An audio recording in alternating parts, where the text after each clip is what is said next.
Good morning mga love. Today is November 5 and kahapon is wedding anniversary naman ng Daddy BH, November 4. So nagmaki lang ako. Dito lang kami sa bahay. So today nag-decide ako mag-vlog at mag-record ng mga pangyayari sa buhay-buhay natin ngayon kasi 3 months ago may nangyaring hindi maganda sa Mami Shen. Pero akala ko okay lang yun. Last week nag-start siyang bumalik. Tignan natin kung sino yung bumalik. Hanggang ngayon hindi pa rin siya tumitigil. Mamaya explain ka rin. But anyway, today, aalis muna tayo. Papa-check up tayo mga love. Kaya samahan niyo ako. Ngayon ko lang to naranasan. Natakot ako. Sobra talaga. So, maliligo muna tayo para syempre gumanda-ganda ng konti ang Mami Shen. Hindi halatang may nangyayari hindi maganda sa bahay. Morning, bunso. Kiss me. Ay, sorry ko. Ang karap ng baby ko. Ice cream.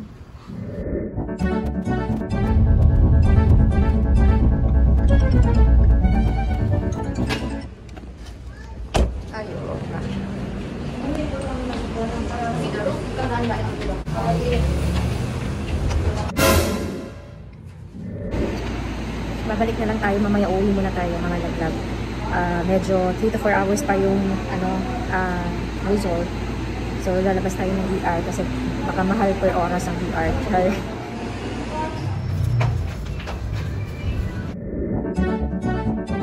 Dito na kami sa bahay, nakauwi na at magpapahinga lang muna ako saglit at magla-lunch muna tayo dito sa bahay. Yan, nagluto si Aya ng bomba na gawa ni Ate. Si Ate gumawa nito kasi ito ang nagluto. Time check, it's 4 o'clock PM.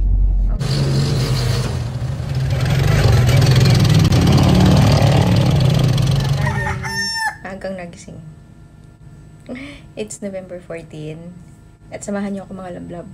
This is a continuation of my vlog nung last week. Aalis tayo. Wala lang si Daddy BH kasi nasa office. Kaya mag-isa lang ang Mami Shen yun. Hindi, may kasama ko si Achi Brits. Dahil si Aya ayaw naman sumama, natatakot. Mamaya pa naman yun. Magpapasundo lang tayo kay Kuya Ray. Dahil wala tayong ibang makakasama papunta sa SM lang naman tayo. And hopefully maganda ang magiging result. Kape muna tayo.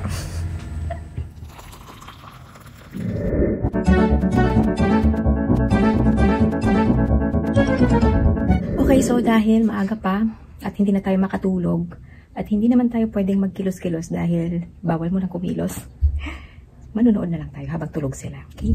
Okay, so alis na tayo mga love. Punta tayo sa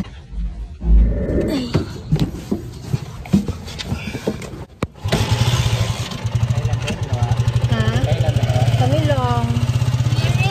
Pwede ko tayo dumaan dun sa tindahan sa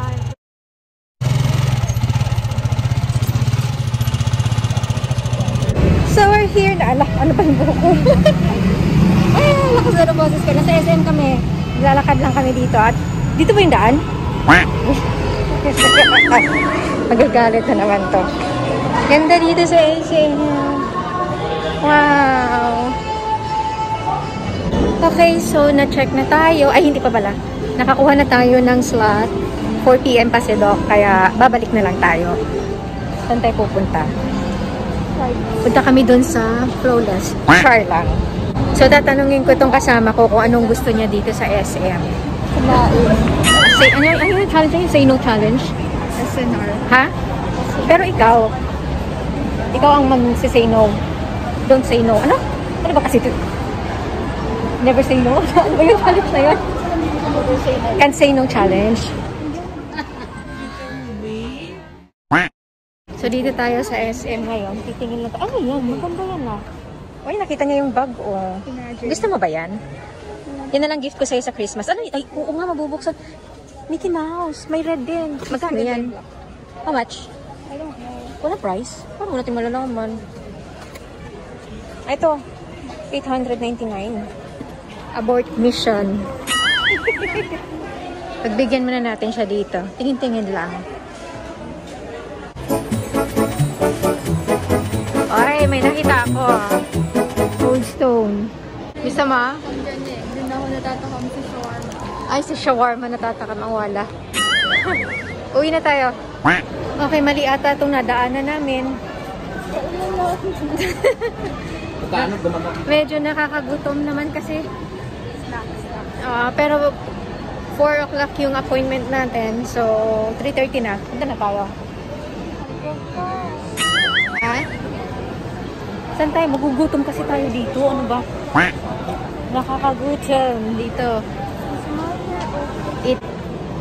Iano ko to. Iwawala ko to sa mga kainan.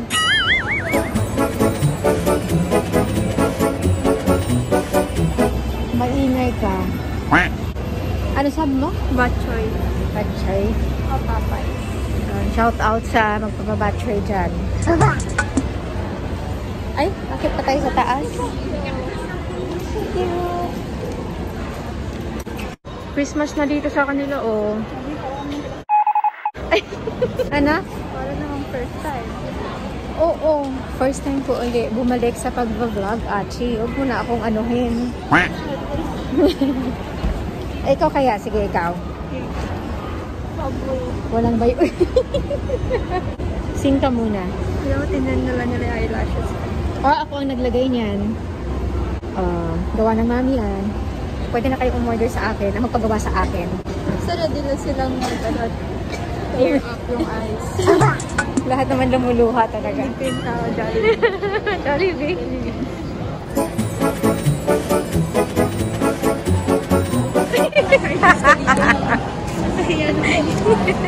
Sige, lakad ka doon. Ganda dito, oh. Ay, nice. Natutuwa ko.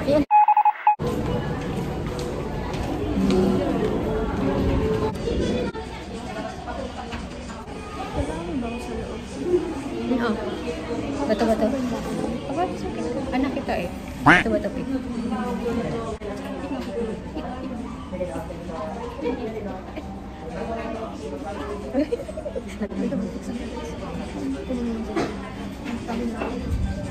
Okay, so nasa labas na tayo. Tapos na tayo. Naka-bronze. Chinek na namin yung sinasabi mo.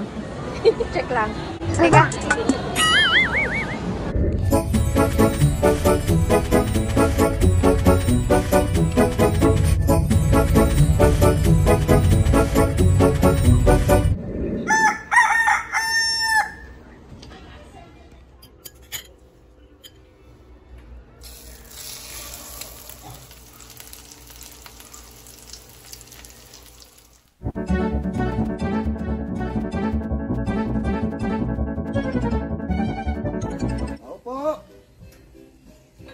Opo. Shopee po. Magana siya. Tunay. Legit siya mga love try nyo. Kung sanay ka namang masaktan, hindi ka matatakot gumamit dahil sobrang mahapdi talaga siya, para kang sinili na. Sa mga may lips na maninipis na katulad ng sa akin, itry nyo siya mga love legit. Kita nyo na maga.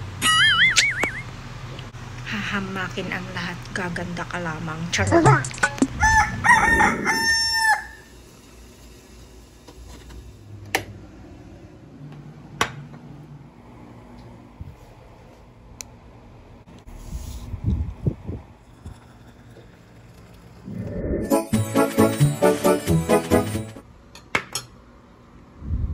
Good morning! Napapakain lang tayo kay ice cream. Kasi, kawawa naman tong baby na to. Ay, mainit pa. So, ito kasi yung nilalagyan ko kasi ng water.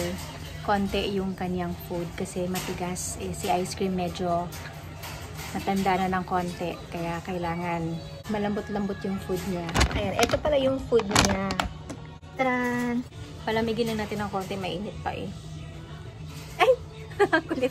Where's my baby ice cream? Ay, ang bait-bait nito mga vlog kasi ayan na yung Christmas tree. Oh, abot na niya yan. Andyan na yan pero hindi niya ginagalaw kahit yung balls. Good for yung baby na yan. Oh, wala pang gupit. Wala ka pang haircut. Hindi pa nag-haircut yung baby na. Uy, look at mami. Oh, picture. Come on. Ice cream. Picture. Picture. Yee! Okay, ayan. Check natin na hindi na mainit. Mainit pa ba? Ay, hindi na. Okay na to. Oh, sit. Behave. No. Wait. No. Wait. Go. Nakikinig siya eh. Good job. Wait lang siya sa food niya. Hindi siya makulit. Pag nandyan na yung food niya, mag-wait lang yan. Pag sinabi mong wait, hindi siya makulit. hindi kayo parang langaw. Diba? Tayo sa kitchen, pero parang nahihiya ako ipakita sa inyo dahil ang kalat-kalat pa, hindi ko pa naayos yung kitchen, malablab, dahil bawal pang tumayo tayo. Wash lang tayo ng hands kasi nga feed tayo kay ice cream. Then, iinom kasi tayo ng medicine. So, meron na tayong may gamot na akong may nireseta na si Doc sa akin na gamot. Pampaampat siya ng blood. Teka, ayun siya. Teka, nakalimutan ko yung water. Wait lang.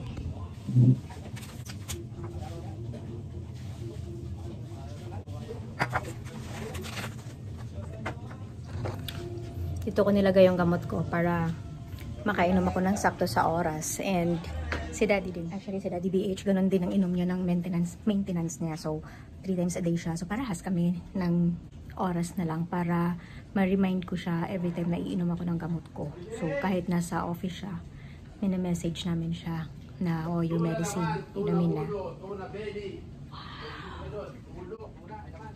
Sarap naman. Shout out naman kay Chick tsaka kay Nash. Ayan, naririnig nyo ba? Rinig nila yan dun sa bahay nila dahil malapit lang kami. Anyway, si Bunso naman is medyo gumaling-galing na. Hindi ko lang drinag si Bunso. May lagnat siya. Sobrang ampayat na niya ngayon. Pero parang okay-okay na siya ng konti. Pero matagal, 1 week din siyang nagkasakit. Sabay-sabay kami. Nagkaroon ako ng awi after ng check-up ko. Kasama ko pa nga si Daddy BH, diba? Dun sa first part ng vlog na to. Kasama ko pa si Daddy BH. After 2 days ata yun, habang nag-iintay ako ng schedule ko for Trans-V, ang nangyari, si Daddy naman ang sinugod namin sa ospital dahil yung ulcer niya, yung katulad ng dati. Po ako. Hirapan akong tumayo na matagal. Kumain na si ice cream. Kumain na si ice cream. Ay, asan ba ang gamot mo? Ito yun di ba? Ayan. Ano na yan? Ito pa rin ba yun? Ha? Oo, kasi mamaya 2 o'clock saka mamayang gabi. Ay, 10 p.m. Nagbibihis lang sa Daddy BH sa taas. So anyway, dinala namin dun sa hospital, diba, sa ER. Tapos ang sabi doon is, dahil dun sa record niya, dun sila nagbibase sa record ni Daddy noon 2019 pa yun. Kasi hindi dun sa kanila na hospital si Daddy, dun sa isang hospital. So ang record nila is yun, kasi nilipat namin si Daddy BH, diba, na hospital ng time na yun. Dun sila nakabase. So sabi agad, ay, on go. Kaya dinatakot naman ang mami ninyo, no? Eh di, mas lalong nag-bleed ang mami nyo. Nakatakot talaga siya. Pinamot si Daddy, bigyan ng medicine, take home medicine, and then si Bunso naman ang sumunod na nagkasakit. 1 week din si Bunso talaga. Nilagnat ng sobra. Buti si Aiha at si Achi okay. Sila ang naging tao sa kitchen, nagluluto, naglalaba, lahat. Binigyan lang tayo ng pang-iron therapy para to avoid yung anemia. Mahal pala to. Bawal magkasakit talaga. Ang good news lang naman din is wala silang nakikitang parang mga bukol-bukol. Thank you, Lord. Ang dami talagang dapat ay pagpasalamat. Ayun, medyo hindi na ako pagod ngayon dahil dito sa iron na to. So, tulog pa yung mga bata, kaya ako lang mag-isa dito sa baba. Nakaalis na si Daddy BH. Okay, mamaya uli mga lablab. Achi! Ay, ganda-ganda. Kala! Wake up na silang lahat. Guys, ito yung sabi ni Mami niya isang araw. Sabi ko, Mami, hanggang kailan lang yan pwede? Sabi niya, 3 days lang yan. 1 week later, guys, it's staring at me. Masarap yan, oy.